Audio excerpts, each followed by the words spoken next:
फक्त राजकारण्याने स्वप्न बघायचं का ते आमदार झाला आणि त्याचं पोरगही आमदार झाला पाहिजे आणि तुमचे स्वप्न पूर्ण करायला आम्ही काय ठेका घेतलेला नाही.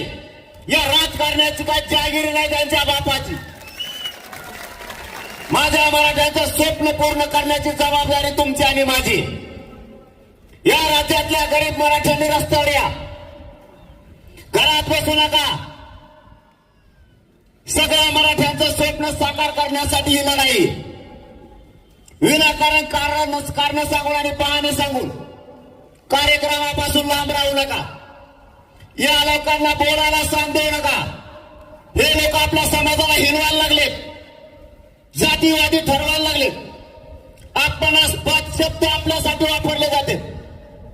आपण सगळ्यांनी भानावल्या, कारण जर जात संपली तर तुम्हाला आणि मला काहीच किंमत राहणार नाही. जर जात संपली तर